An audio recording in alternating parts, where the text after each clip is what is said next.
Main जो topic है वो ये स्टार्ट होता है। डिफरेंट मैक्सिमम जो है तुल्यांकी भार नॉर्मलता किनका ज्ञात किया जाता है। नॉर्मलता जो ज्ञात किया जाता है वो विद्युत अपघट्यों का ज्ञात किया जाता है। इलेक्ट्रोलाइट्स। तो विद्युत अपघट्य क्या है? ऐसे पदार्थ जिनका जो विलयन में विद्युत का चालन करते हैं विद्युत अपघट्य कहलाते हैं, या जो शीघ्रता से आयनित होते हैं, जो आयनित होते हैं उसको हम क्या कहते हैं? विद्युत अपघट्य कहलाते हैं। और इसमें कौन कौन से आते हैं स्टूडेंट? क्षार, अम्ल, क्षार, लवण, ये क्या है? हमारे विद्युत अपघट्य है। ठीक है, तो अब हम तुल्यांकी भार ज्ञात करेंगे। तो सबसे पहले स्टूडेंट मैं आपको बताता हूं तुल्यांकी भार ज्ञात करने के लिए ई का वैल्यू निकालने के लिए, ई का वैल्यू समझ में आया? अम्ल के लिए। किस चीज के लिए? अम्ल के लिए। तो अम्ल का तुल्यांकी भार देखो, मैं आपको आणविक भार निकालना सिखा दिया हूं, ठीक है ना? आणविक भार निकालना सीख लिए हैं, मॉलिक्यूलर वेट, एटॉमिक वेट, परमाणु भार, आणविक भार निकालना सिखा चुका हूं। नहीं देखे होंगे तो एकदम बेहतरीन वीडियो है, पूरा कंसेप्ट क्लियर हो जाएगा, जाकर के देख लीजिएगा मेरे प्लेलिस्ट पे, ठीक है ना? लेकिन ये तुल्यांकी भार है, इक्विवेलेंट, ठीक है ना? वेट। इसको हम कैसे निकालेंगे? अम्ल के लिए निकलता है स्टूडेंट, किसी भी अम्ल का तुल्यांकी भार कैसे निकालते हैं? अम्ल का आणविक द्रव्यमान, क्या चीज? आणविक द्रव्यमान बटे संयोजकता, ये फॉर्मूला है अम्ल के लिए। अब सबको पता है हम लोग जो है यदि वो विलय है तो उसको मैं शो कर दूंगा एमबी से, आणविक द्रव्यमान को, और इसका वैलेंसी स्टूडेंट आप लोग वैलेंसी को वैलेंसी लिख दीजिए। संयोजकता, अब संयोजकता कैसे निकलता है अम्ल का वो सुनो। अम्ल की संयोजकता कैसे निकालेंगे? किसी भी अम्ल की संयोजकता उसके द्वारा त्यागे गए हाइड्रोजन आयन की संख्या होती है, वो उसकी संयोजकता है। जैसे लाइक इधर देखिएगा चमक रहा है क्या यहाँ पे? चलो एक यहां तक छोड़ देता हूं मैं, यहां तक शायद चमक रहा है, ठीक है? यहां से देखिएगा अम्ल है स्टूडेंट HCl। HCl की संयोजकता क्या हो जाएगी? ये देखो H plus plus Cl minus.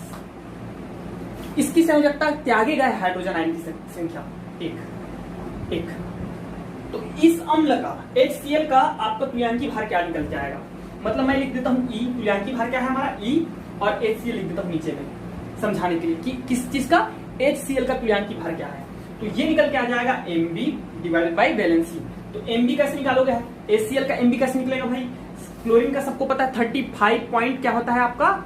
35.5 सिखा चुका हूं यार, जाके देख लीजिएगा, ठीक है? समझ में आ जाएगा। और हाइड्रोजन का क्या होता है स्टूडेंट? 1, तो दैट इज 36.5। और इसका वैलेंसी क्या है? त्यागे गए हाइड्रोजन आयन की संख्या 1।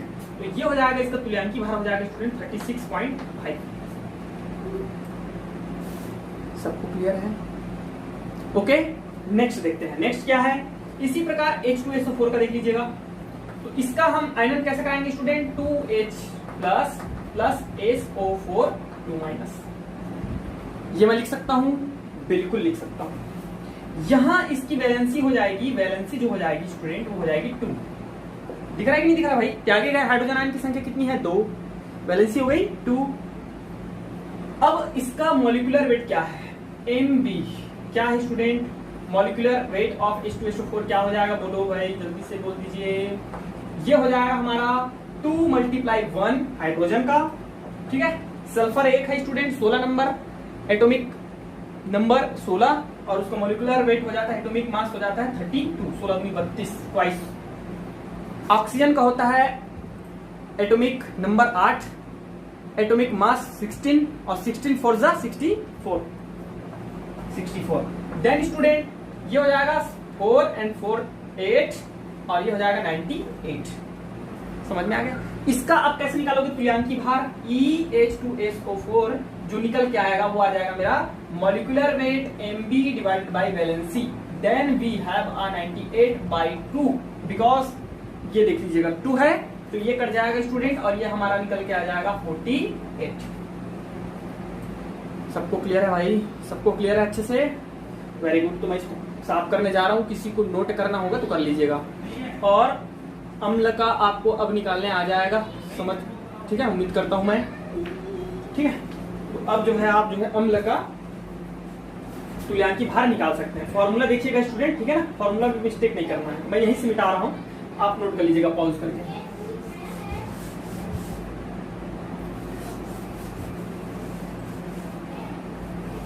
अब आते हैं स्टूडेंट, इसी में एक छोटा सा टॉपिक है यार, क्या चीज पता है?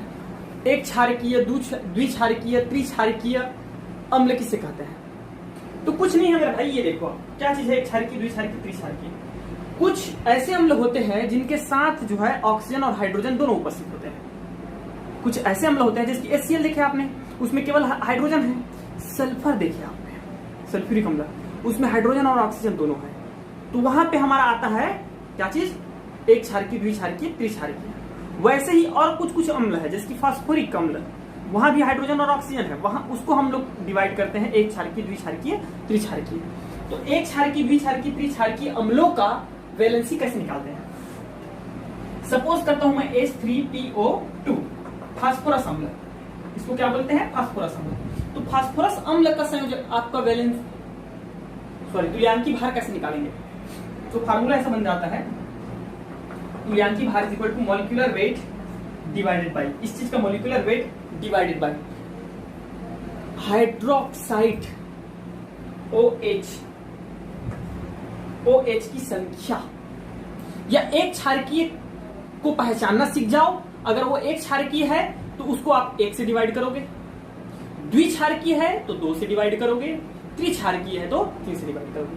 अब पहचानते कैसे इसको? देखो, ये देखो शुरू H3PO2, हम सबको पता है इसमें सेंट्रल मेटल जो है, केंद्रीय धातु क्या है? केंद्रीय जो है वो फास्फोरस है, और फास्फोरस का संयोजकता होता है 5। कितना होता है? 5 होता है स्टूडेंट। तो 5 ये कैसे कैसे सेटिस्फाइड करेगा? देखो, 2 हो जाएगा ऑक्सीजन के साथ, ऑक्सीजन की संयोजकता 2 होती है तो 2 इसके साथ हो जाएगा, ठीक है। एक हाइड्रोजन, 3 हाइड्रोजन है, ठीक है, 2 ऑक्सीजन है, 1 फास्फोरस है। लेकिन मुझे यहाँ केवल 1 ऑक्सीजन दिखा और ये पूरा सेटिस्फाइड है, फास्फोरस का हो गया 5 संयोजकता, बैलेंस। बट अभी भी 1 ऑक्सीजन मेरे पास बचा है, तो उस 1 ऑक्सीजन को मुझे लगाना पड़ेगा। कैसे लगा दूंगा? ये देखो, ये लीजिए, ऑक्सीजन की संयोजकता होती है 2, तो ये आपका हो जाएगा कवर, सॉरी यहाँ पे मिस्टेक है, ये OH। अब क्लियर हुआ? ऑक्सीजन की संयोजकता हो गई 2, हाइड्रोजन की हो गई 1 और फास्फोरस की हो गई 5। तो यहाँ OH की संख्या क्या है? 1 है, इसलिए इसको हम एक क्षारकीय कहते हैं। क्योंकि क्षारक जो क्षार होता है ना, उसका एक प्रॉपर्टी ये है कि उसमें हाइड्रोक्साइड आयन होते हैं, इसलिए इसको एक क्षारकीय अम्ल बोला जाता है। ये एक्चुअल में अम्ल है, बट इसमें एक क्षार का प्रॉपर्टी है। समझ में आ गया? इसमें ये देख लो, तो इसका वैलेंसी आप कैसे फाइंड आउट कर लोगे? ये देखो, इसका MB कैसे निकालोगे भाई? बोलो, इसका MB कैसे निकल जाएगा? ये हो जाएगा 3 प्लस फास्फोरस का कितना होता है? 15 दूनी 30, 31 होता है। ऑक्सीजन के स्टूडेंट 16 दूनी 32, अब ये हो जाएगा 3, 4 एंड 6, एंड ये हो जाएगा 66।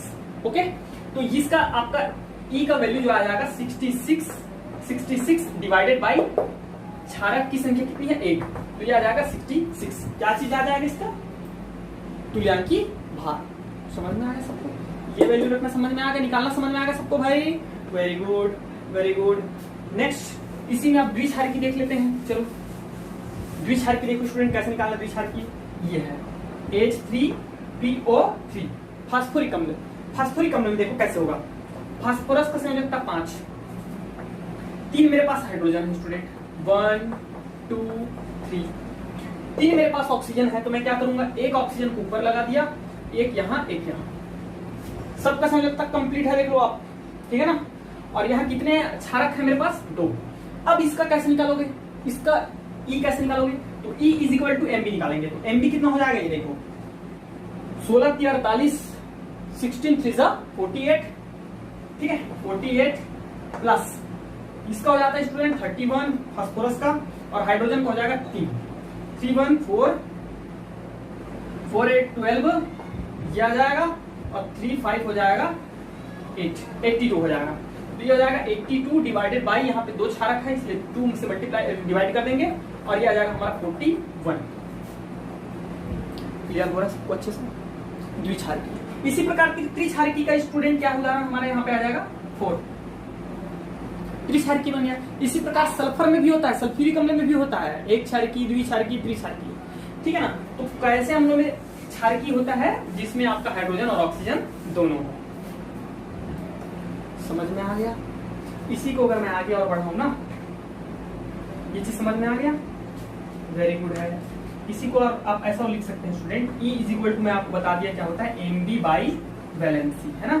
तो हम इसको कैसे लिख सकते हैं स्टूडेंट? इसी को लिख सकता हूं मैं, normality is equal to WB multiply 1000 divided by E के प्लेस पे मैं रख दूंगा MB नीचे में, और चला जाएगा ऊपर वैलेंसी मल्टीप्लाई वैलेंसी।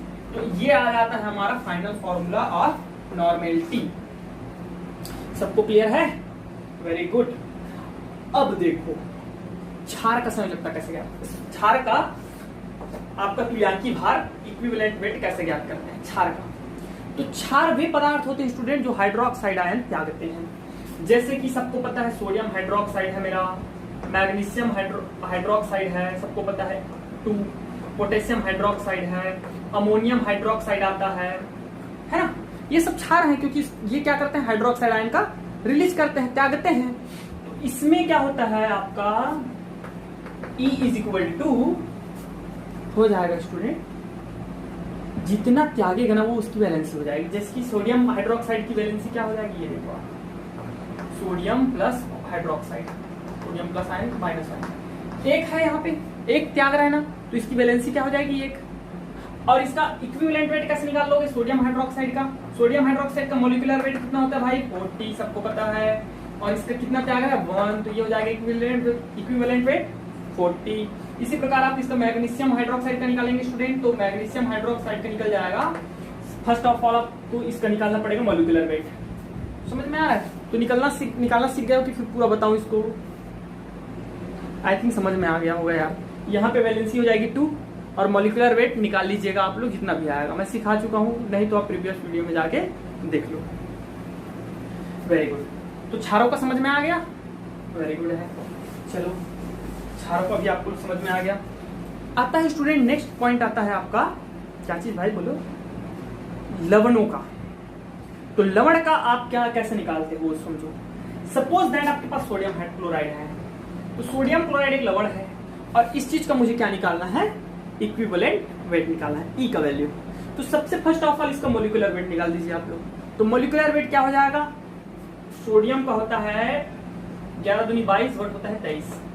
क्लोरीन का होता है स्टूडेंट 35.5, तो ये हो जाएगा 58.5। तो इसका ई जो आएगा स्टूडेंट, ई सोडियम क्लोराइड आ जाएगा, इसका मोलिकुलर वेट हो जाएगा 58.5। और इसकी वैलेंसी जो होती है वो कैसे आपको वो करना है मैं बता रहा हूँ आपको। देखो इसके आयनों का वो करो, अलग अलग करो, आयनन करो इसका।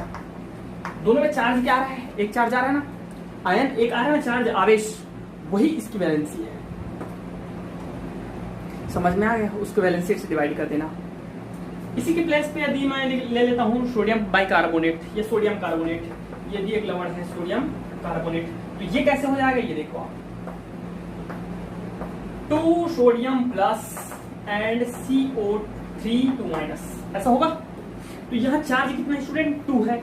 अरे भैया तो 2 चार्ज है ना सामने में, मतलब 2 चार्ज है, चार्ज 2 है, तो इसका आप क्या निकालेंगे, मोलिकुलर वेट सबको आता है अब, और डिवाइड कर देंगे 2 से, तो that is the equivalent weight of sodium carbonate.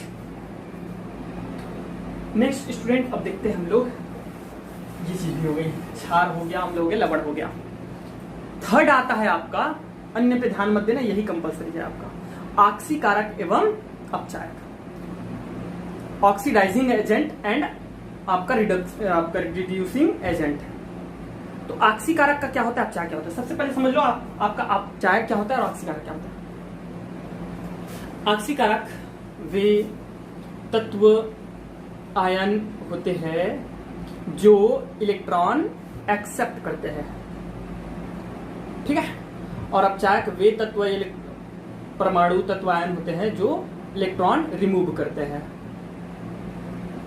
तो मैं लिख देता हूं यहां पे, देखिएगा ऑक्सीकारक है ना, ऑक्सीकारक ऑक्सीडाइजिंग एजेंट का तुल्यांकी भार। तुल्यांकी भार, तो ये जो होता है स्टूडेंट, ये होता है ऑक्सीकारक का आणविक द्रव्यमान, क्या चीज, आणविक द्रव्यमान डिवाइडेड बाय ग्रहण किए गए, क्या, ग्रहण किए गए इलेक्ट्रॉन की संख्या, इलेक्ट्रॉन की संख्या, ग्रहण किए गए इलेक्ट्रॉन की संख्या, ये ऑक्सीकारक का है। और अपचायक का क्या हो जाएगा, अपचायक का, तो अपचायक का होता है स्टूडेंट आणविक द्रव्यमान डिवाइडेड बाय त्यागे गए इलेक्ट्रॉनों की संख्या। समझ में आ रहा है? अब पीरियोडिक टेबल में आप देखिए कौन ऑक्सीकारक है और कौन अपचायक, कौन तत्व ऑक्सीकारक है और कौन अपचायक है। एकदम आसान है मेरे भाई। जितने भी पीरियोडिक टेबल में लेफ्ट हैंड साइड में जो रहते हैं, sodium, potassium, rubidium, francium, caesium, magnesium, है ना, बेरिलियम, ये सब के सब क्या है आपके, अपचायक है। क्यों, ये इलेक्ट्रॉन त्यागते हैं। सोडियम क्या करता है, सोडियम क्या करता है, सोडियम एक इलेक्ट्रॉन त्याग करके क्या बना लेता है, प्लस आयन बनाता है। जबकि इसी चीज को क्या करता है, क्लोरीन जो है ग्रहण करके क्या बना लेता है स्टूडेंट, क्लोरीन माइनस आयन बनाता है कि नहीं बनाता है भाई। तो राइट हैंड साइड में जितने भी हमारे तत्व है वो क्या है, ऑक्सीकारक है, ऑक्सीडाइजिंग एजेंट है, और इधर जो है वो रिड्यूसिंग एजेंट है। समझ में आ गया, ये है। तो कैसे निकालना है, समझ में आ गया भाई। यहाँ क्या करोगे, त्यागे गए और ग्रहण किए गए इलेक्ट्रॉनों की संख्या। सपोज सोडियम का आप लोग मुझे बताओ, इसका इक्विवेलेंट वेट है ना, और आपका मॉलिक्यूलर वेट, एटॉमिक वेट, दोनों क्या होगा, सेम होगा। रीजन क्या है, सबको पता है। ये देखो, ये सोडियम प्लस है। अब इसका एटॉमिक मास क्या होता है, 23। तो भाई इक्विवेलेंट वेट कैसे निकालेंगे, एटॉमिक मास 23 डिवाइडेड बाय त्यागे गए इलेक्ट्रॉनों की संख्या 1, that is equal to 23। But student यही मैग्नीशियम के लिए चेंज हो जाता है। मैग्नीशियम का आपका क्या होता है, मैग्नीशियम का एमबी जो निकल के आता है वो आता है 24, मैग्नीशियम 12 में 24। लेकिन उसी का आप इक्विवेलेंट वेट निकालोगे तो मैग्नीशियम क्या करता है, 2 इलेक्ट्रॉन का त्याग करता है, 2 प्लस बनाता है कि नहीं बनाता है। तो वहां क्या हो जाएगा, 24 divided by 2 that is equal to 12, 12 हो जाएगा उसका आणविक आपका एटॉमिक मास, ठीक है ना। परमाणु भार जो होता है वो हो जाता है 24 मैग्नीशियम का, लेकिन तुल्यांकी भार क्या हो जाता है 12, जबकि सोडियम का दोनों सेम होता है। समझ में आ रहा है अच्छे से, वेरी गुड। अब देखिए